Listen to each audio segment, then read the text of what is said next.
Feels like an age without seeing an F1 car on track, but the wait is nearly over. We're just a few weeks away from testing ahead of the 2021 F1 season. It will give us a rough idea of where the teams are heading into the first race in Bahrain. The big change for testing in 2021 is the length of it. With 6 days last year, it is just 3 days this year, and of course the location is changing this year to Sakhir, from its usual destination in Barcelona. But going back to the 3 days of testing just gives only 1.5 days for teams to prepare their drivers, new engines in the case of McLaren, and of course new drivers. So it's going to be a massive challenge for those teams, and it'll be interesting to see how they do it. Pre-season testing isn't just a question of setting the fast out. Teams need to be sure of their reliability, with much of the first test dedicated to making sure their systems work correctly. They'll also be collecting valuable data ahead of the first Grand Prix of the season.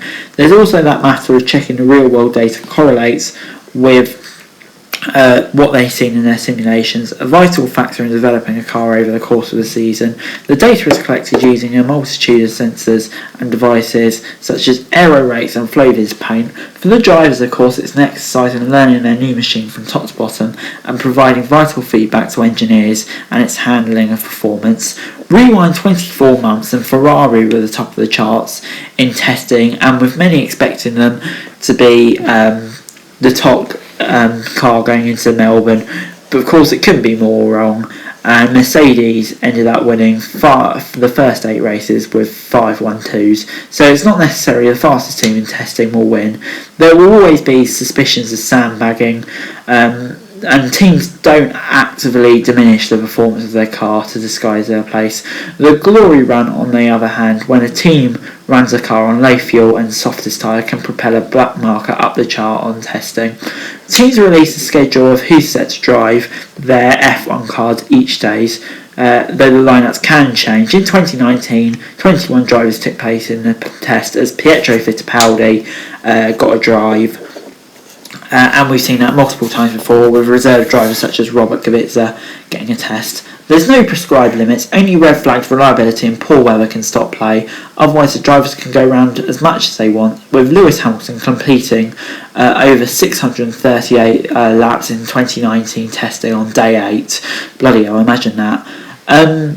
You don't have to attend if you don't want to, but with so much limiting testing, I think all the teams will definitely be testing. Teams can't actually hide away in the garage anymore. At Barcelona last year, they'd installed new garages to keep teams and tools and tidbits safe and sound from 9 o'clock to 18 o'clock. There is a strict open door policy, a first for testing, and that means no screen shielding the cars and their innards from unlockers. Does that mean we'll be able to see every bit of the contenders? Probably not. Teams will be able to cover their cars if the floor is not fitted or if the car is being recovered after an on-track stoppage, but the new policy should allow fans to get a better look.